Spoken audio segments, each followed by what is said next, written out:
Hello बच्चों, good evening. तो बच्चों एक बार फिर से आप लोगों के सामने मैं हाजिर हो गया हूँ रामबाण सीरीज लेकर। रामबाण सीरीज क्या है बच्चों?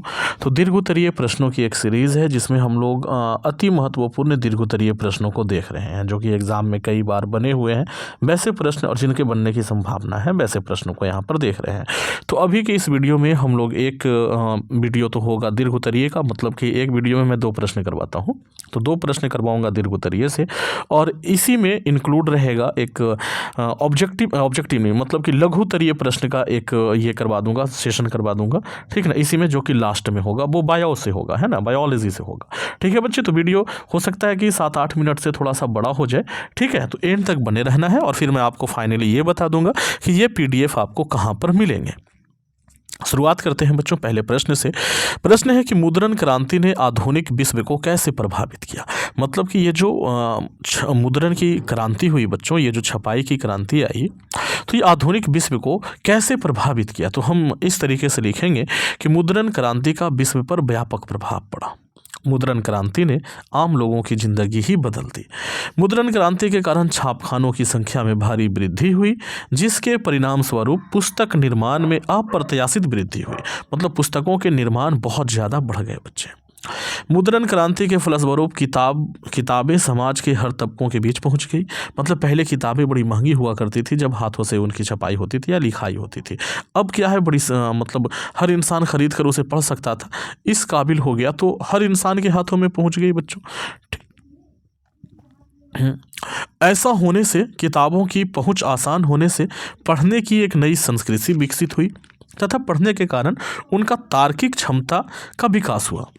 मतलब सोचने समझने की ताकत जो है वो बढ़ गई लोगों की। ठीक है, पठन पाठन से विचारों का व्यापक प्रचार प्रसार हुआ। मतलब कि जब ये पठन पाठन की क्रिया चली ना, तो यूरोप के लोग किस तरीके से सोचते हैं किसी मसले के ऊपर, उसे अगर किसी बुक में लिख दिया गया तो उसे एशिया के लोग भी पढ़ पा रहे हैं। तो यूरोप के लोगों के द्वारा कही गई बातें, लिखी गई बातें एशिया के लोग भी पढ़ पा रहे हैं। तो ये तो अच्छी बात है ना भाई। तो वही कह रहे हैं कि पठन पाठन से विचारों का व्यापक प्रचार प्रसार हुआ, छपाई से नए बौद्धिक माहौल का निर्माण हुआ, वैज्ञानिक एवं दार्शनिक की बातें भी आम जनता के पहुंच से बाहर नहीं रही। मतलब कि वैज्ञानिक और दार्शनिक जो बातें बोल देते थे, अब अगर लिखना ही नहीं आता है तो वो बोल दिए, जिन्होंने सुना वो उन्होंने सुना, ठीक, इसके अलावा और किसी के यहाँ वो नहीं पहुँच पाता था। मान लिया कि किसी ने सुना तो वो अपने बेटे को बताएगा या अपने 4-5 लोग जो भी उनके संपर्क में रहेंगे उन्हीं को ना बता पाएगा, कि पूरी दुनिया को बता पाएगा। लेकिन जब से ये छपाई वाला काम चालू हुआ ना, तो क्या बोला वैज्ञानिकों ने, क्या बोला दार्शनिकों ने, उसको एक बुक में लिख दिया गया। अब वो बुक तो पूरी दुनिया पढ़ सकती है, खरीदिए पढ़िए। ठीक है बच्चे। तो मुद्रण क्रांति के फलस्वरूप प्रगति और ज्ञानोदय का प्रकाश यूरोप में फैल चुका था। मतलब कि मुद्रण की क्रांति से ना यूरोप में बहुत फायदा हुआ था। अगला प्रश्न, जो कि इससे भी ज़्यादा महत्वपूर्ण प्रश्न है बच्चों, वो ये है कि हिंद चीन उपनिवेश स्थापना का उद्देश्य क्या था।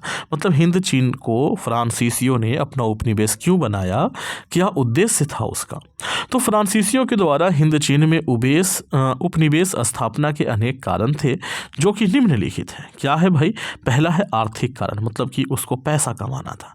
तो वियतनाम एक कृषि प्रधान देश था बच्चे, ये हम सब जानते हैं कि वियतनाम कैसा देश है, कृषि प्रधान देश था। यहाँ चावल और रबर का उत्पादन होता था। यहाँ विभिन्न प्रकार के खनिज पदार्थ भी पाए जाते थे। तो इनका उपयोग फ्रांसीसी अपने उद्योग के विकास में करना चाहते थे, इसीलिए उन्होंने उसको उपनिवेश बना लिया। ठीक ना। दूसरा है व्यापारिक सुरक्षा। तो फ्रांस को डच एवं ब्रिटिश व्यापारिक कंपनियों की प्रतिस्पर्धा का सामना करना पड़ता था। मतलब फ्रांस के लोगों को, मतलब डच जो नीदरलैंड हो गया वो, इसके अलावा इंग्लैंड से उसको कंपटीशन मिल रहा था। ठीक, तो इसको भी एक बाजार चाहिए था ना, उन लोगों ने अपना अपना बाजार बना लिया था, इसको भी अपना एक खुद का बाजार चाहिए था। तो इसीलिए इसने क्या किया, हिंद चीन को अपना उपनिवेश बनाने का सोचा। भारत में फ्रांसीसी कमज़ोर हो गए थे, अतः आर्थिक एवं व्यापारिक दृष्टिकोण से फ्रांसीसियों के लिए हिंद चीन सुरक्षित था, इसलिए उन्होंने क्या किया, हिंद चीन को कब्जे में ले लिया। तीसरा जो कारण था बच्चों वो ये है यूरोपीय सभ्यता का विकास करना। तो फ्रांसीसियों का एक उद्देश्य हिंद चीन वासियों को यूरोपीय सभ्यता से अवगत कराकर उन्हें सभ्य बनाना था। ठीक, तो अतः उपर्युक्त हिंद चीन में फ्रांसीसियों के उपनिवेश के कारण है बच्चों। ये हो गया आपको मतलब जो दीर्घ उत्तरीय प्रश्न मैं करवाता हूँ वो। अब मैं आपको थोड़ा सा लघु उत्तरीय प्रश्न करवा देता हूँ। ठीक है बच्चे। तो लघु उत्तरीय प्रश्न में जो सबसे पहला प्रश्न है वो ये है कि श्वसन की परिभाषा दें। श्वसन क्या है, 2021 में पूछा गया प्रश्न ये। तो श्वसन वैसी क्रियाओं का सम्मिलित रूप है, या तो ऐसे लिखेंगे कि श्वसन वैसी क्रियाओं को सम्मिलित रूप को कहते हैं जिसमें बाहरी वातावरण से ऑक्सीजन ग्रहण कर शरीर की कोशिकाओं में पहुंचाया जाता है, जहां उसका उपयोग कोशिकीय ईंधन का ऑक्सीकरण कर जैव ऊर्जा का उत्पादन करता है तथा इस क्रिया से उत्पन्न CO2 को शरीर से बाहर निकाल दिया जाता है। इस पूरी क्रिया को, इस संपूर्ण क्रिया को ही हम क्या कहते हैं, श्वसन कहते हैं बच्चों। तो श्वसन जो है वो वैसी क्रियाओं का सम्मिलित रूप है जिसके अंतर्गत हम बाहरी वातावरण से ऑक्सीजन को शरीर के अंदर ग्रहण करते हैं। वो ऑक्सीजन क्या करता है भाई, तो कोशिकाओं के पास पहुँचाया जाता है, जहाँ वो क्या करता है, ग्लूकोज का विखंडन करता है, ग्लूकोज का ऑक्सीकरण करता है और ऊर्जा मुक्त करता है तथा इस क्रिया में जो कार्बन डाइऑक्साइड बनता है उसको शरीर से बाहर निकाल दिया जाता है। इस संपूर्ण प्रोसेस को क्या कहा जाता है, श्वसन कहते हैं बच्चों। ठीक है। श्वसन एवं दहन में अंतर बताना है। श्वसन एवं दहन में अंतर क्या हो जाएगा बच्चों, तो देखो जब भी अंतर वाले प्रश्न आए तो पहले तो पेज को 2 हिस्से में बांट लेना इस तरीके से। यह कोशिकाओं में होता है, यह कोशिकाओं में नहीं होता है। श्वसन कोशिकाओं में होता है ना जी, और दहन तो कोशिकाओं में नहीं होता। इसमें प्रकाश की उत्पत्ति नहीं होती श्वसन में, लेकिन दहन में प्रकाश की उत्पत्ति तेज लौ के साथ मतलब प्रकाश की उत्पत्ति होती है बच्चे। अगला प्रश्न है किण्वन क्या है, इसके समीकरण लिखें। तो ऑक्सीजन की अनुपस्थिति में पाइरूवेट एथेनॉल एवं कार्बन डाइऑक्साइड में परिवर्तित हो जाता है। इस प्रक्रिया को ही किण्वन कहते हैं। यह इष्ट में होता है। ठीक है, मतलब कि ऑक्सीजन की अनुपस्थिति में, ऑक्सीजन नहीं होता है तब पाइरूवेट ये कार्य करता है भाई, और वो एथेनॉल में बदलता है और साथ ही साथ कार्बन डाइऑक्साइड में बदल जाता है। ये उसका क्या हो गया, समीकरण हो गया। अगला प्रश्न है कि अत्यधिक व्यायाम के दौरान खिलाड़ियों के शरीर में क्रैम्प होने लगता है, मतलब खिंचाव आने लगता है, क्यों। तो देखिए जब अत्यधिक व्यायाम कोई करता है तो उसके शरीर में ऑक्सीजन और जल की कमी होने लगती है। ठीक है, तो यहाँ पर देखो कैसे लिखेंगे कि अत्यधिक व्यायाम के दौरान खिलाड़ियों के शरीर में ऑक्सीजन तथा पानी का अभाव हो जाता है, जिसके कारण अधिक मात्रा में लैक्टिक अम्ल जमा होने लगता है बच्चों, जिससे मांसपेशियों में दर्द की अनुभूति होती है तथा खिलाड़ियों के शरीर में क्रैम्प होने लगता है। ये है कारण। ठीक है बच्चे। अगला जो प्रश्न है वो ये है कि मछली, मच्छर, केचुआ और मनुष्य के मुख्य श्वसन अंगों के नाम लिखें। 2014 और 21 दोनों बार पूछा गया है ये प्रश्न, बस खाली नाम लिख देना है। तो मछली का क्या हो जाएगा, क्लोम या गिल्स। मच्छर का ट्रैकिया। केचुआ का क्या हो जाएगा बच्चों, तो ये त्वचा से ही विसरण के द्वारा कर लेता है, और मनुष्य फेफड़ों से करता है ना। चलिए ये हो गया बच्चों। ओके। हाँ, तो अगला जो प्रश्न है बच्चों वो ये है कि वायवीय तथा अवायवीय श्वसन में क्या अंतर है। 2015 और 18 2 साल पूछा गया है। तो जब भी अंतर वाला प्रश्न आए पेज को 2 हिस्से में ऐसे बांट देना है और फिर काम करना है बच्चों। ठीक है, तो यह ऑक्सीजन की उपस्थिति में होता है, वायवीय की बात करें, और यह ऑक्सीजन की अनुपस्थिति में होता है। इसमें ऊर्जा की मात्रा अत्यधिक उत्पन्न होती है और इसमें ऊर्जा की मात्रा कम होती है बच्चे, कम उत्पन्न होती है। यह माइटोकॉन्ड्रिया में होता है, और ये कहाँ होता है, तो ये कोशिका द्रव में होता है बच्चे। ठीक, ये हो गया, बस बहुत अच्छा हो गया ये। अगला प्रश्न है कि हरित लवक के किस भाग में प्रकाश संश्लेषण की क्रिया होती है। अच्छा प्रश्न है ये भी।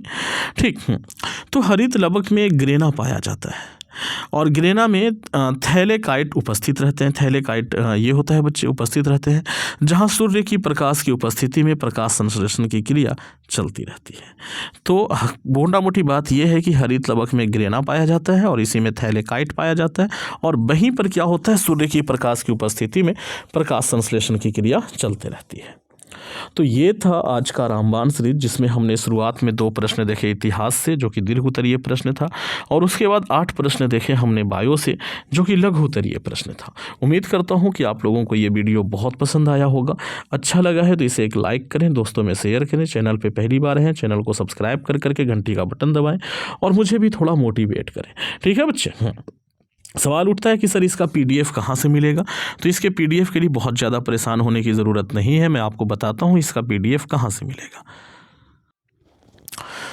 तो बच्चों इसके पीडीएफ के लिए आपको आना पड़ेगा अपने क्रोम ब्राउज़र में और यहाँ पे सर्च करना है SR क्लासेस। इस तरीके से लिख दीजिए और ऐसे सर्च कर दीजिए।